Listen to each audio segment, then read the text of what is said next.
Ian, thank you. Yeah. Okay. Thanks. So I'll charge into the topics then. I think the notion here was to explore a bunch of things. Firstly, the Ricardian contract, then maybe triple entry accounting. I recently wrote a book called Identity Cycle, which touches on how identity works and where we should be going with it. And I have another piece of work sort of emerging out of some business I'm doing, which is about how to build a bulletproof exchange, which can be simply summed as being, let's use all these good techniques that we've got instead of just ignoring them. So I'll dive into the Ricardian contract, and I'll talk about it in the sense of a story, because I think that gives a foundation as to why we went in this direction. Back in 1995, we started on this business of what we now call crypto. Then we called it financial cryptography. We put together, if you like, the world's first digital exchange and digital payment system using cryptography. And in that system, we issued cash, dollars and euros and so forth and so on. And we also issued bonds. Now, I chose bonds as the, if you like, the MVP or the starting instrument, because I felt there are two things. Firstly, that it was simpler. It was less legally constrained than, say, equity, which has a strong relationship to governments and the way incorporation works.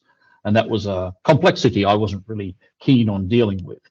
But bonds were something that basically anybody could, in theory, do. And therefore, we didn't have to worry too much about the relationship of bonds to governments or other interested parties. So I did a deep dive into bonds, and I discovered, to my interest and perhaps surprise, that bonds are a contract at law. In fact, they're nothing more than a contract at law if you're a lawyer. And that meant basically that if I could issue contracts onto the digital space, the net, then I could issue bonds. And it turned out to actually be an inspired choice, because once I could issue contracts, I could also issue just about anything else as well. As it turns out, that issuance of equity is more or less a contract, issuance of cash is a contract, and derivatives and so forth all come into that rubric, in that general rubric. So it all depends on what a contract is. And so I had to dive deep in and learn what a contract was. I'm not a lawyer or an accountant, I'm just a techie.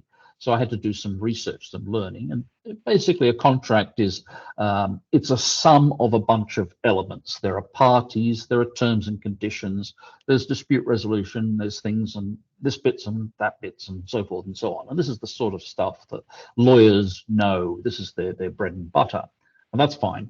But what also happened there in that research was that I found that a contract was a document. And here it gets a little subtle. People call the contract the document that they have in their hands, which they wave. And it's not quite the contract, but it's the leading element of the contract. We get into a few complexities later on, which I'll try and bring in today's news if we can make it topical. So what my problem reduced to was how to issue a document into a digital frame on the internet. Now, back in those days, everything was text. We hadn't got the very sophisticated systems that we have today. Text was the rule. So if you could just type in a textual document and call that a contract, then you were most of the way there. So basically, I did that, and I found ways to add signatures to this document. In those days we used PGP, but these days you can use just about anything really. You just need to insert the keys into the document and sign it at the end with a digital, using the digital cryptography. Now that just creates a bunch of big meaningless numbers, but your software can read that signature and say, yes, it's been signed, and it's been signed by this key, and this key identifies itself as a person, for example, an issuer. And this is all fairly standard stuff in the world of cryptography. Now, I also realized that once this document was done like that, you could insert some mathematical or technical parameters.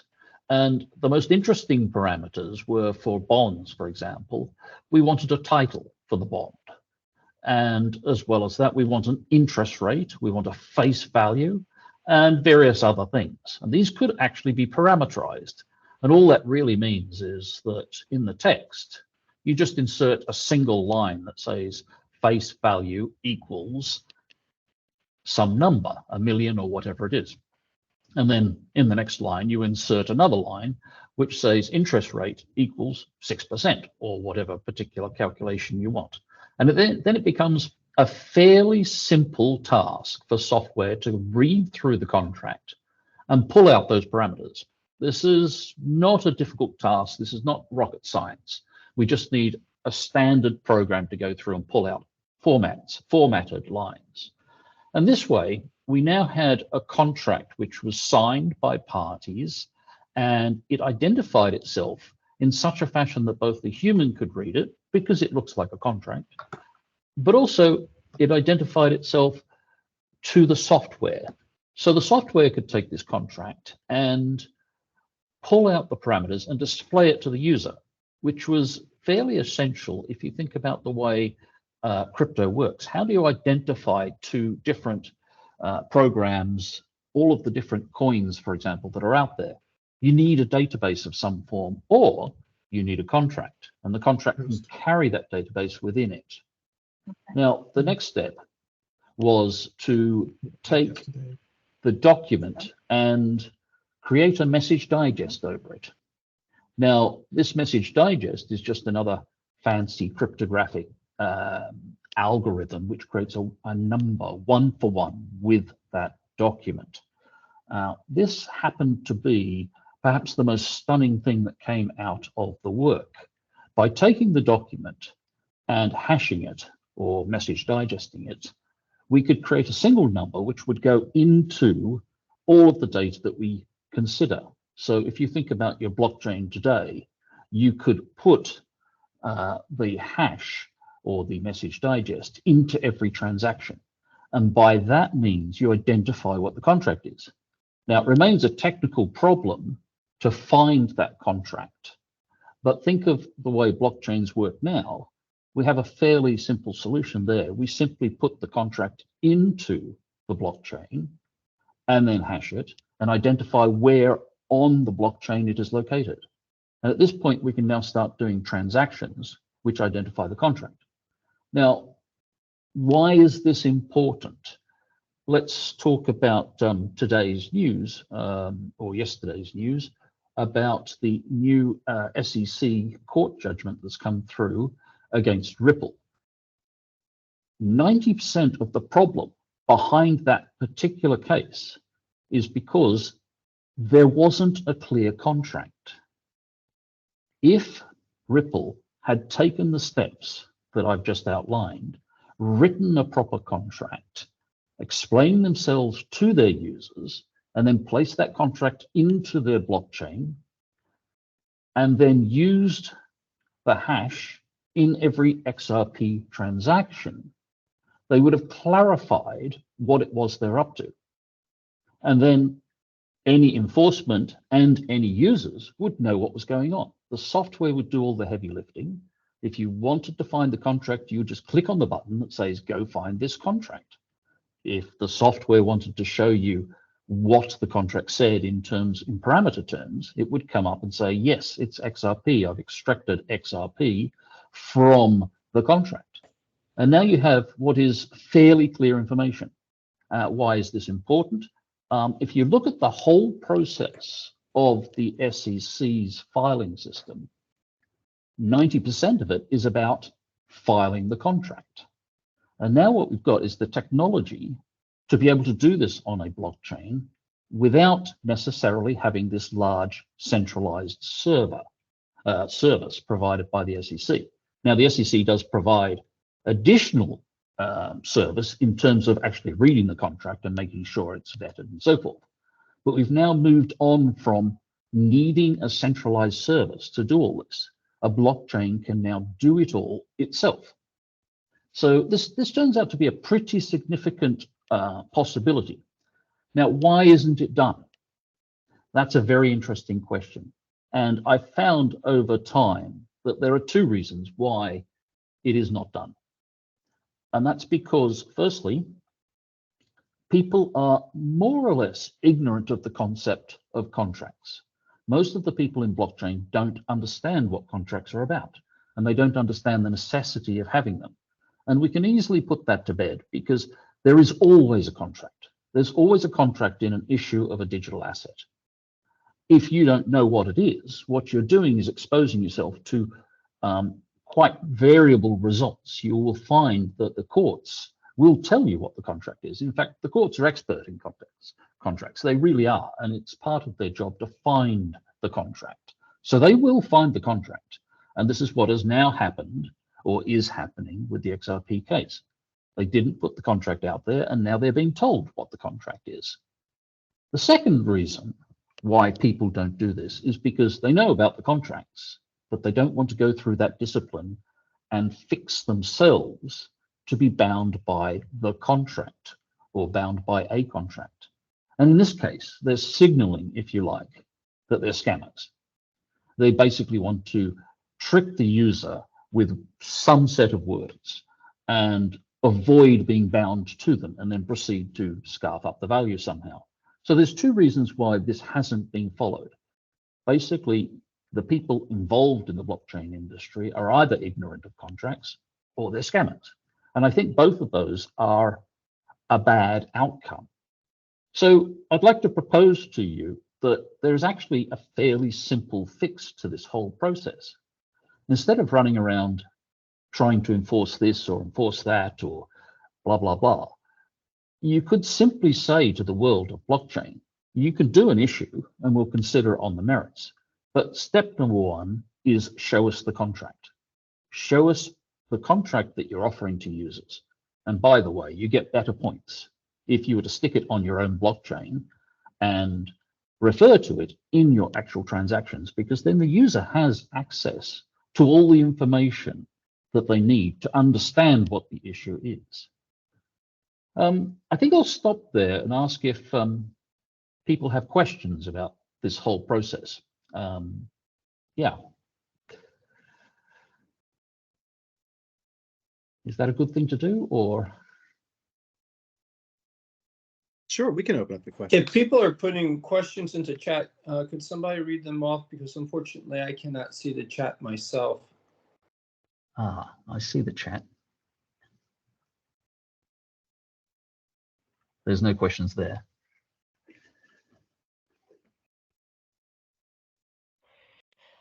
Hi there, Ian. This is Cheryl Lohman. I don't have any questions because, like you say of the developers, I don't really have a good concept of what a contract is, and this information is new and it's just settling in. Clearly, I understand that a contract is an agreement between two parties, and I understand it at that very basic level, but not the deep dive that you're talking about. What did interest me was how you described money as a contract. Are you talking about fiat money where, you know, the contract, the implicit contract is that you will be able to redeem it for goods and services? Maybe that's a place where you can start.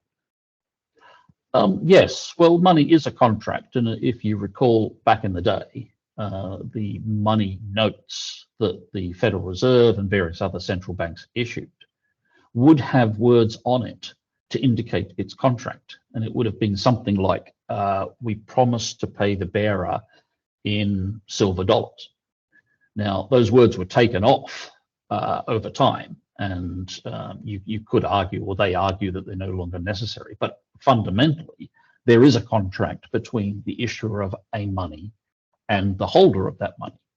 Quite what the contract is, of course, is subject to debate, because they don't so much work, they don't write those things down. The same thing happens with, for example, Tether or the various other stable coins. There is a contract. We don't quite know what it is because we haven't necessarily taken it to court, but it would be much better if it was written down and tied to the transactions so that anybody could trace through, figure out what the contract is, and then follow the terms and conditions that they're obliged to do.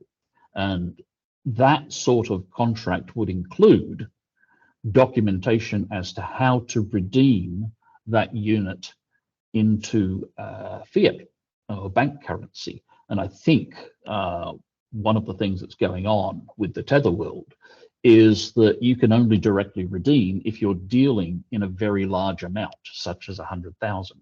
So what will happen, of course, is that there will be aggregators and specialist groups surrounding the Tether issuer, and they will then redeem on bulk and then distribute the fiat in bulk as well. And so you'll get a hierarchy of people working. Now that only makes sense from the position of the economics. You wouldn't want Tether to actually have to deal with $100 redemptions.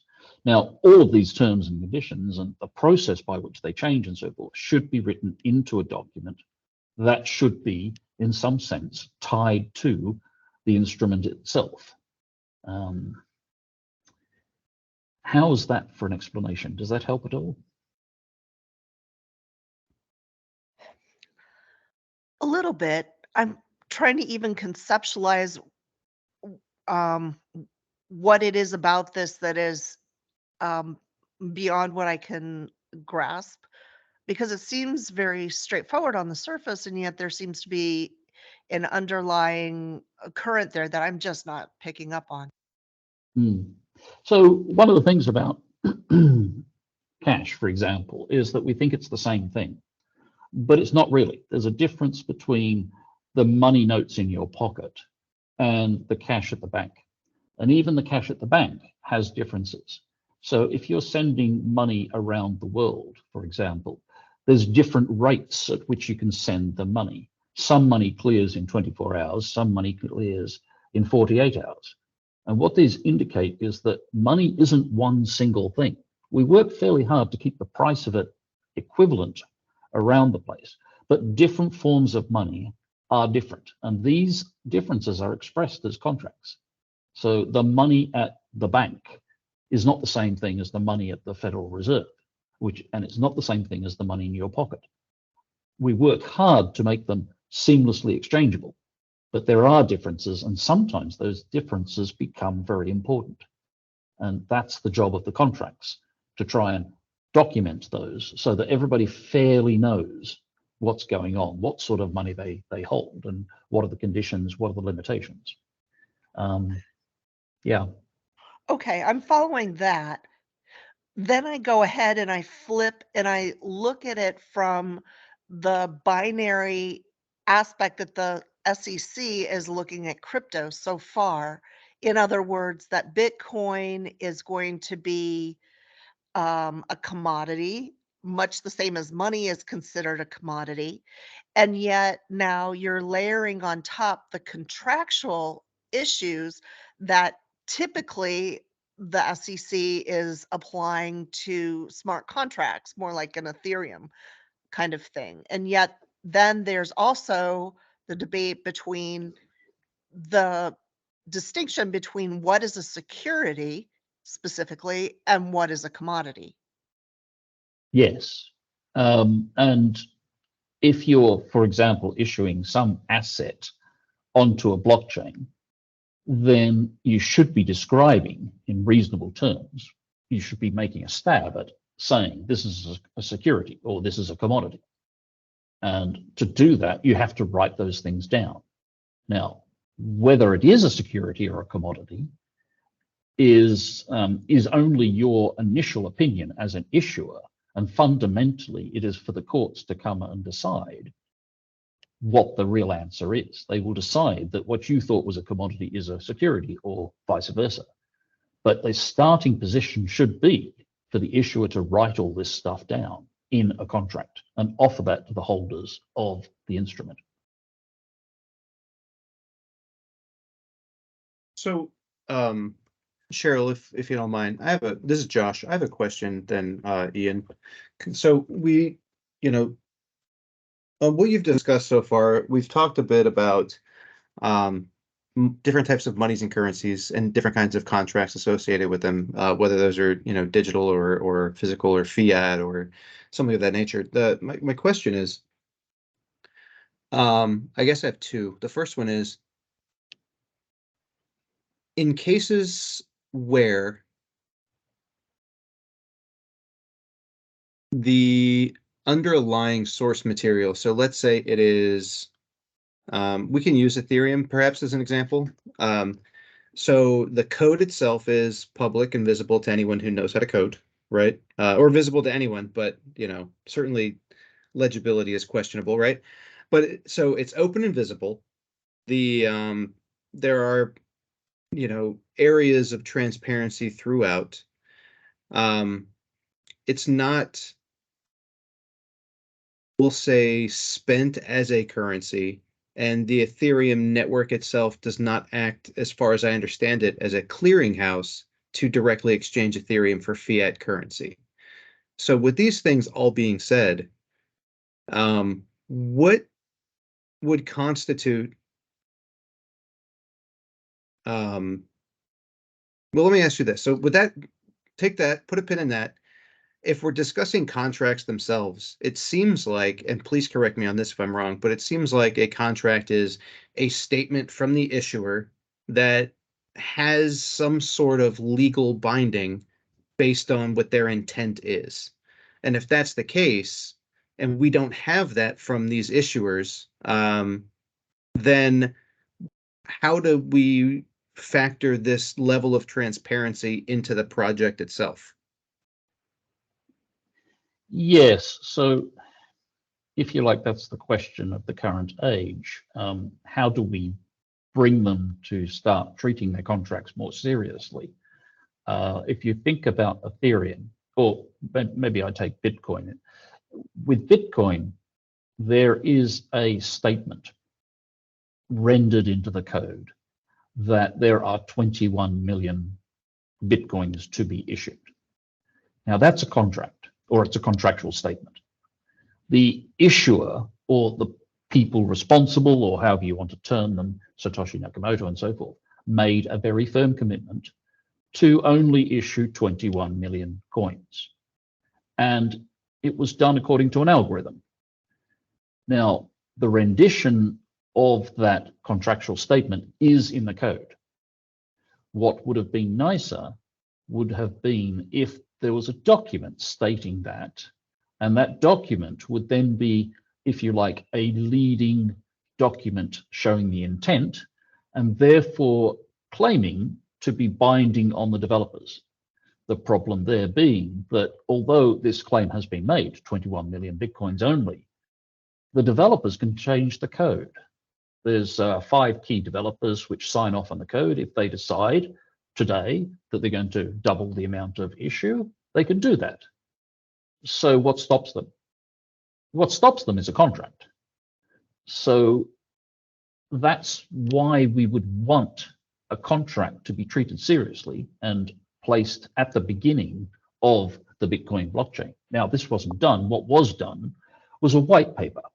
And you could consider the white paper to be an approximation towards a contract. That's a highly controversial point, though. There are people who debate this issue. So how then do we sort of move forward to getting these people to, the developers of new blockchains, for example, to add in the contracts? Well, I think a little bit of regulatory pressure and that simple question, show us the contract, would go a long way. Because you can talk to people who understand that they've done a contract. If they haven't done a contract, how do you start the conversation?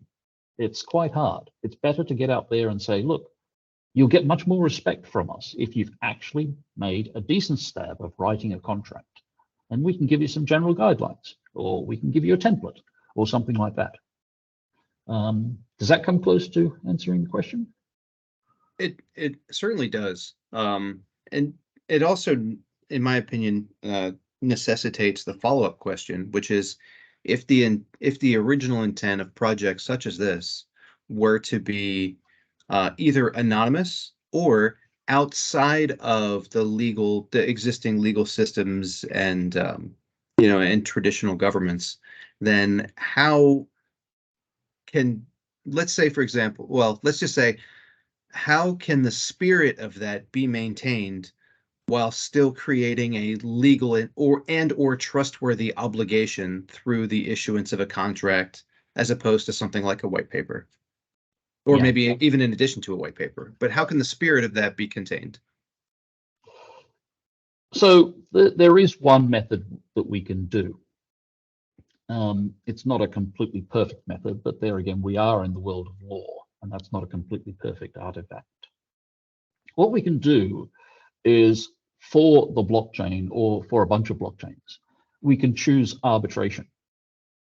We can put a clause in there that say we refer all of our disputes to, shall we say, the Blockchain Arbitration Association, just picking a name out of thin air. And then we can set up that arbitration association and write its rules, and we can develop it to follow the spirit with which we started our particular project. And we can appoint our arbitrators from amongst our community. So in essence, what we're doing is creating a parallel system of courts. Now, the law allows for that. In fact, the law encourages it. The Arbitration Act exists in most countries, and it encourages you as a community to go and sort out your own disputes internally. There's a lot of advantages to doing that, because then you can be much more refined about how you approach your disputes without, every time you take a dispute to a court, the judge has to scramble to understand the technology behind it, the meanings of this, the meanings of that, the words and so forth. We go past all that in a strongly technical community like a blockchain. We can just develop our own people. So that's one answer as to how you would maintain the spirit. So maybe something like governance tokens, for example, amongst your different arbitrators. How you would put together the arbitration, I have done this. We did this with the blockchain called EOS, and technically it worked out quite well, although unfortunately it got a lot of hatred from the community. So how we would go with the formation of this particular association, I would advise it to be done manually initially and not bring in complicated things like governance tokens. And then later on, you might improve things by adding in various other techniques as you get some experience. I see there's a question here about smart contracts. The thing about smart contracts, and this has been a perpetual confusion, smart contracts aren't really contracts. They're just pieces of code that happen to be unstoppable in some sense, if thrown into a blockchain. They're called contracts as a metaphor by Nick Szabo, who originated the concept. But really what he's saying there is that we've taken taken control of the process away from courts and documents and so forth by making these machines. They're just little machines. So you shouldn't really think of them as contracts. Having said that, because the way blockchain has been constructed typically as a smart contract invention, you are dealing all the time with what is called smart contracts. And if you want to come along and put a contract in, like the Ricardian contract form, which we've discussed, then you have to meld the two together. That's just a programming task. It's not hard to do. So I won't dive into that. It's just a matter of telling your programmer to add the hash, and then you're done. The difficulty there is that metaphorically, what is happening is that the smart contract is doing the performance of the contract, whereas the Ricardian contract is doing the documentation of the contract. They are both elements, if you like, of a contract. Performance is definitely important, but when we talk about contracts, what we really mean is that document with its terms and conditions and so forth. What entity would be the enforcer of an international contract? I would suggest arbitration. You set up a worldwide arbitration forum, and you will find that most of the countries of the world have their Arbitration Act saying that they respect that arbitration. So it applies internationally, and it applies much more internationally than, say, your local courts, which have problems stepping outside their borders. That sounds like a government, albeit a small government. I'm not sure what that means. And another political comment. Somebody has a hand up, or a couple of people have had hands up. Gerard? Hey, thank you. Hey, great talk. Thank you very much. I want to mention that there's some folks that are doing some stuff that I think could be very synergistic to what you're doing. It's Jurat Blockchains, Jurat, and I'd be happy to make an introduction. You can go to their website. Mike Kanovitz is the guy who leads that organization, but they are building blockchain solutions that are able to be court regulated. So if there is a court order, then that court order can, and their blockchain does, again, I'm not an expert on it, but it's something like it's able to read court orders and then execute the court orders. And it seems like the work that you're doing and the work that he's doing is very synergistic. And I'd encourage you guys to talk, because you guys may be able to, to be able to leverage each other in a way that would be very mutually beneficial. Over. Okay, I'll look them up. Thank you.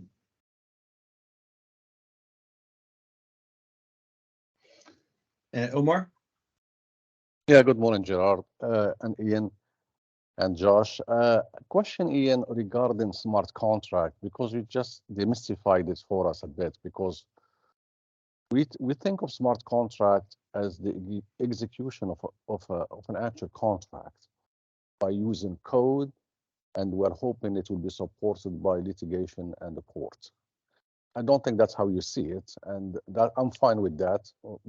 But for us, if a smart contract is only to avoid, the court, litigation and maybe have it presented in arbitration, that's fine. But for me, if you can shed a light in a court case in London that dealt with some kind of contract and blockchain and rendered an opinion on it. So I was wondering, what's the underlying technology? What's the governance behind it? That would be something very helpful to us. Thanks. You mentioned a specific case in London. Is that what you're asking about? There was a court case in London that talks about like smart contracts and blockchain.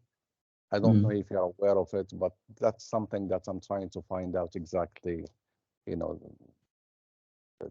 context and any information that can relate. It doesn't spring to mind which one you're talking about, but the UK is actually quite forward on this area, and the UK Jurisdiction Task Force has issued a book describing how they are prepared, if you like, to take smart contracts happily into court, and they believe that they don't need any new tools to be able to deal with it. But how about the governance of smart contracts? I mean, what kind of trustees that needs to be set up to say there is validation behind that? Yes. Yes. I mean, the problem here is that smart contracts can be posted anonymously or pseudonymously, and therefore they can be put into a somewhat uncontrolled fashion. Now, if you were to create an automatic driving car that ran down the streets and killed somebody, we want to hold somebody accountable for that. How do we do that? Well, we make sure that only cars with registration numbers can go on there, and we make sure that there's a driver and the driver has a license and things like that. So we hold people to account for the activities of this car. With a smart contract, we've accidentally fallen into a situation where we don't hold people, or we can't hold people because we haven't put those particular instruments in place. And in time, we will eventually get to the point where to put a smart contract onto the blockchain, at a minimum, you have to take some responsibility for the outcome. And this is going to become more prevalent, more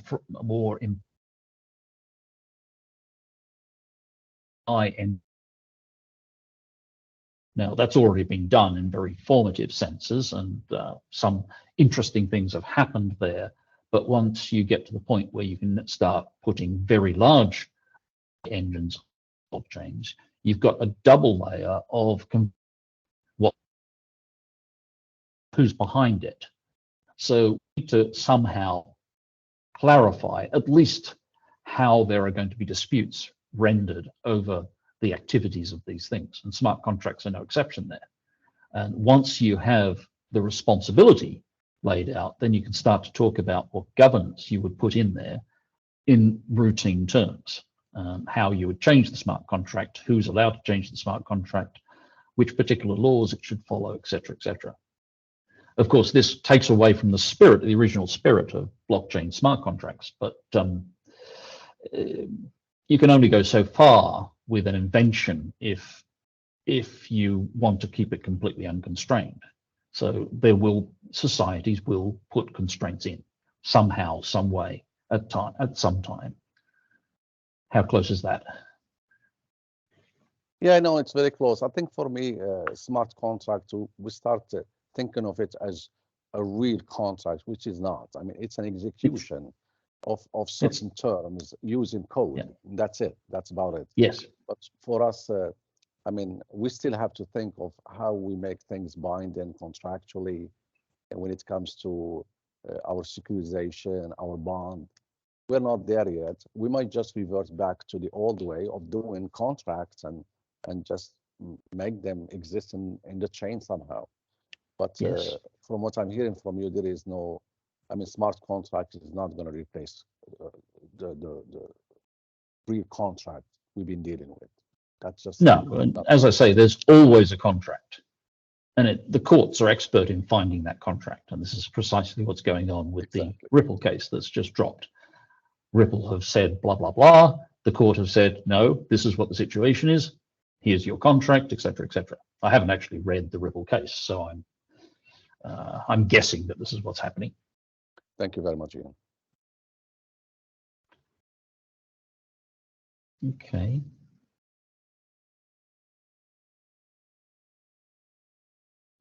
Yes.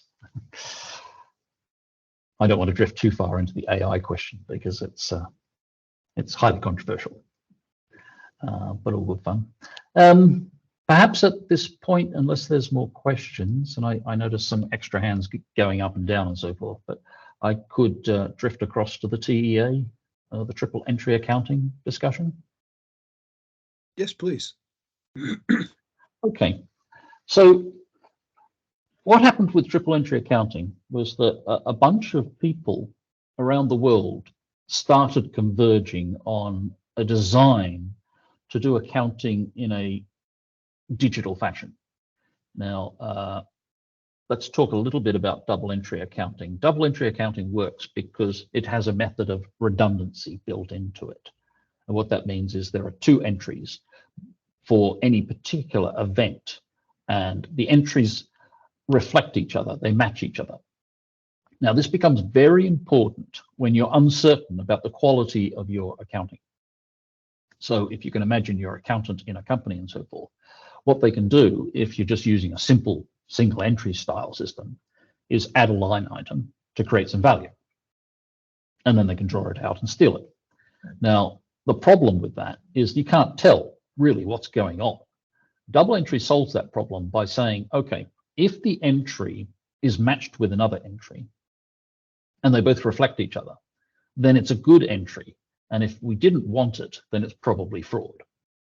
But if the entry is not matched by the other entry, then it's probably a mistake. And we can fix that mistake just by researching what was supposed to happen, et cetera, et cetera. So it created an error correcting mechanism in accounting. And this was highly significant because back in the day when this takes us back to about the 1200s and so forth, the trade of the city-states in Italy was starting to boom. But the problem was that your enterprise couldn't grow beyond about 20 or 30 people because the accounting became too complicated, and then the staff started stealing the money. The best you could do was put your family member in to do that, but even then you weren't entirely guaranteed. Double entry accounting created the space whereby you could now have a professional accountant manage the books, and it could be checked by another professional accountant. It had enough information to audit or correct or verify what was going on, which meant that accounting no longer needed to be the exclusive domain of the owner. And that unleashed the size of enterprises, and enterprises started to grow much more quickly there. Now, double entry accounting just does this for the firm, inside the firm. Now, let's talk about triple entry. What we were doing with triple entry comes back to an observation by Todd Boyle, that what is happening in one firm also has a counterpart in another firm. So now we're going from inside the firm to outside the firm, or between two firms. So he theorized, what would happen if the entry that was in my firm was the same as the entry in your firm? And how would we do that?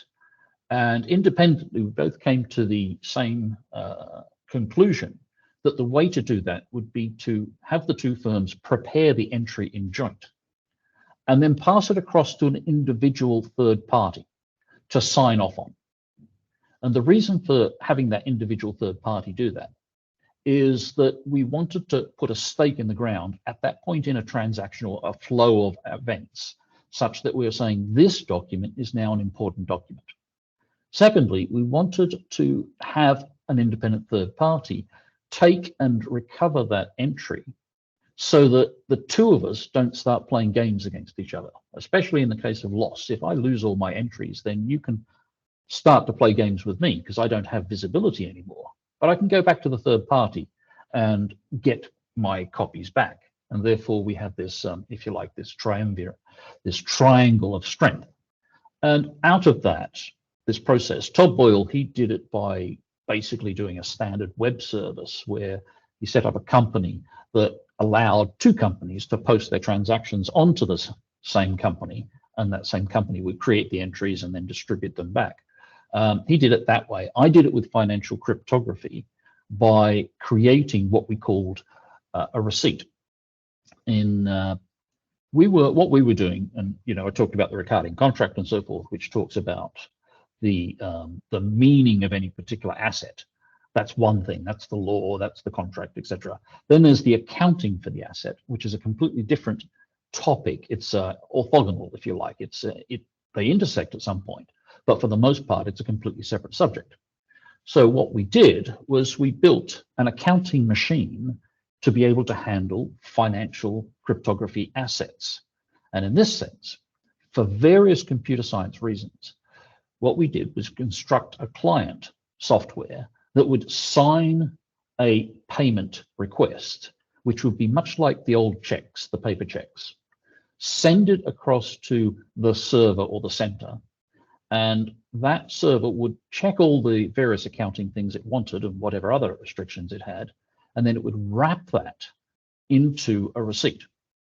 It would then take that receipt, store it itself, and send it back to the first party and then across to the second party.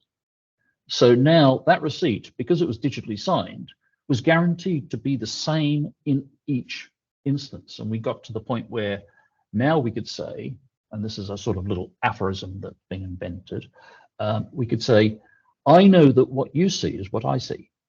We now have the same data.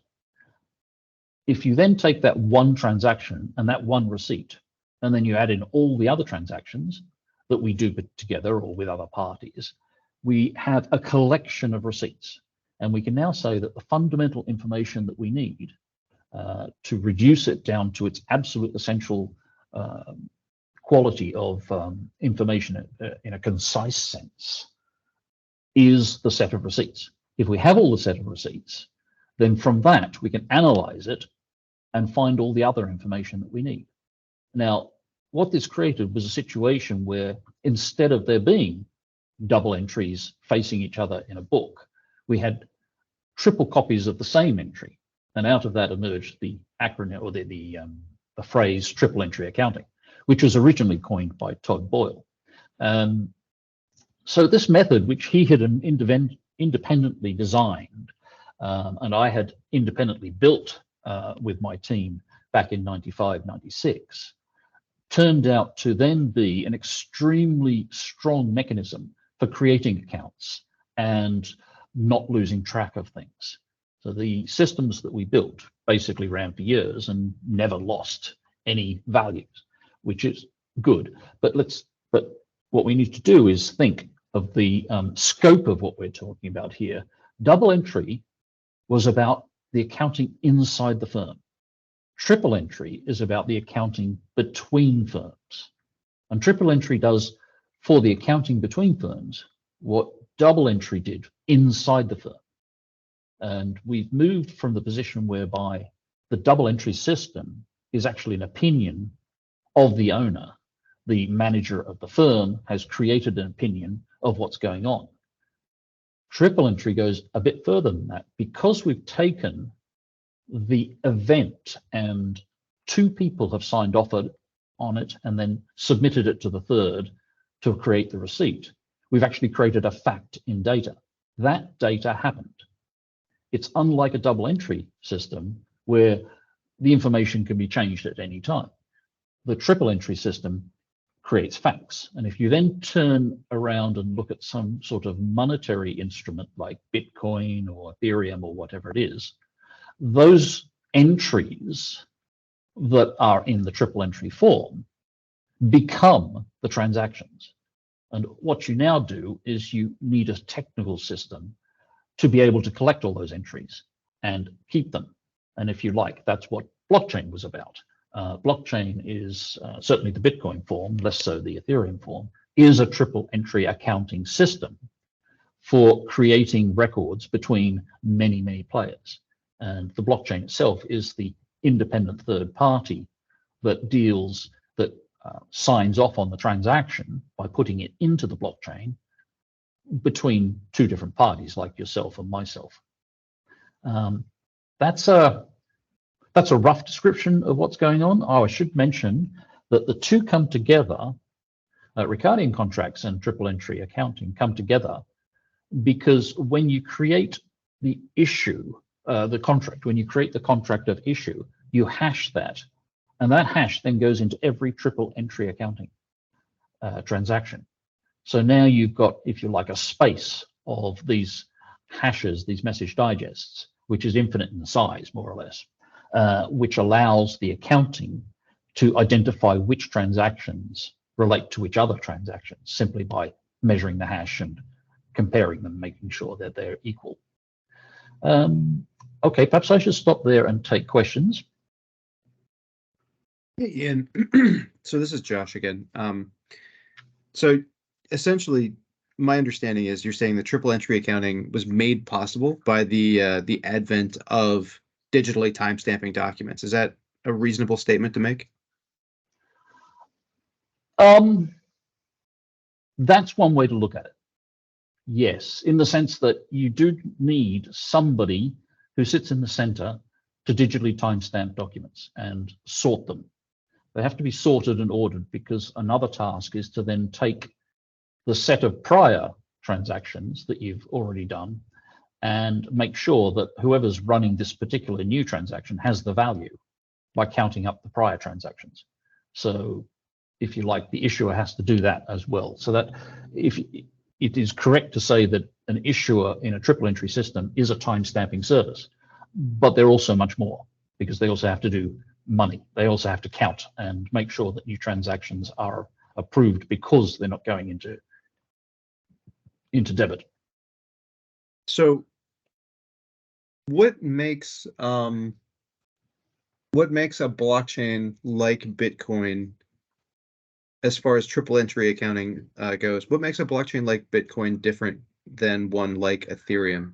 And is there one that you would consider is pure or something that equates to that? So one of the things that you really need in a triple entry system is to identify those entries. And the entry should be of the transaction.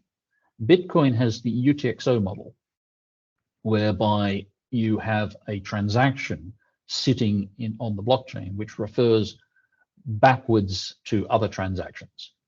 And it's a particular and peculiar construct, but essentially that is analogous to the receipts that I built. And it's also, this is where we sort of drift into deeper computer science and so forth. It's a message-based format in the sense that it's a cohesive single piece of data that creates that fact. And if you take that and all its other related pieces of data, then you can construct your accounting position and know how much value is there by counting all these things up. So UTXO does do that, and therefore it, in my mind, qualifies as a triple entry accounting system. It does actually do quite a few things more than what I had built. So it's quite a singular, it's an obvious huge step forward. Now, if we start thinking about Ethereum, my understanding of Ethereum is that it doesn't keep the messages. What it does is it keeps the balances. So now we've drifted away from the idea of receipts or UTXOs and so forth. Your smart contract is associated with certain balances, a set of balances, and as you go forward in time through different transactions, those balances change and the balances are put onto the blockchain, but not the original messages. So I would say that this is actually a different arrangement than triple entry accounting. Now, is that good or is that bad? We can argue that one over beers. Just looking at these. I see some chit chat there that aren't questions.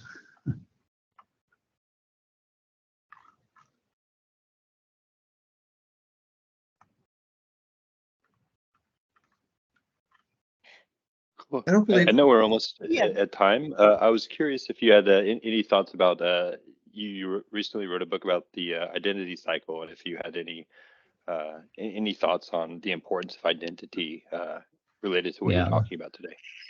That's the book in case anybody wants it. If you search on identity cycle, hopefully you can find the PDF to download. Yeah, identity is a really difficult topic, and I've only got a few minutes, so I'll just paraphrase the first section, and that goes into the concept that identity is a simple word, but it's actually carrying multiple meanings. To some people, identity is what is provided by the government in terms of passports or driver's licenses or birth certificates or registration numbers and various other identifications. That's what some people think identity is. And then there's another thing, which would be corporate identity. And there you're talking about a whole bunch of information that corporates collect on you. And it might be for employment purposes, or it might be like Facebook for tracking purposes and advertising purposes, a whole morass of data. But then there's another form of identity, and that's the identity of myself in my head. I'm sitting here consciously making decisions and discussing things with you and saying things and so forth. That's me. That's my identity talking to you. And yet another form of identity is that picture which exists in all of your heads about me. And I can't see that, but it's out there. You all have impressions of what I'm saying. You have views, and there's things like reputation and the way you discuss things and so forth about me. Now that's another form of identity entirely. And it turns out, and this is where the book comes in, that's actually the useful form of identity for, if you like, human-centric systems. And by that I mean systems which are built for the human, for the person, not for the governments, not for the corporations, et cetera, et cetera. So if you're trying to build an identity system, what I'm trying to say in the book is, well, actually, you need to figure out which form of identity you're talking about, because the people that you're doing this identity system have views on what that system is about. So let's get those terms properly understood and established, and then we can start to understand what the technical directions are. That's a summary of the first chapter. The other chapters would require more time. Ian, It seems to me that triple entry accounting could be as transformative to the commerce of the world as double entry accounting was way back in the 1400s. Do you agree? I do, but it's going to take a while to get there. You know, the movement on this is glacial. The huge experiment of Bitcoin and following blockchains has taken us a long way forward because the good blockchains are triple entry accounting. But then all of the corporations in the world, all of the governments in the world, they have not yet begun to consider the question of how they move forward on this. Having said that, there are some, shall we say, there are some dark sides to triple entry accounting. Once those entries are there, they are good, solid facts, which also makes them attractive. If, for example, we were to wave our magic wand and say, right, now we're all doing triple entry accounting and so forth, we would no longer have, for example, the protections of physical cash to hide our activity from our enemies, whoever they are. So you would find that, just like the debate with CBDCs, there'd be a whole host of people in the room saying, we should have a very private CBDC, but I should be able to read the data. And that has a lot of ramifications for the future of society, in the sense that if we do go full TEA or full digital transactions and so forth, and certain people can read that data, and the users don't like that, then those projects could fail. Or it could become like China, where everybody gets to play with it, but the CCP has control over the entire system and gets to see what you're doing. So there's a nightmare scenario there, and therefore it's quite complicated to talk about, and we will see this unfold, or we are seeing this unfolding with the CBDC debates, the central bank digital currency debates.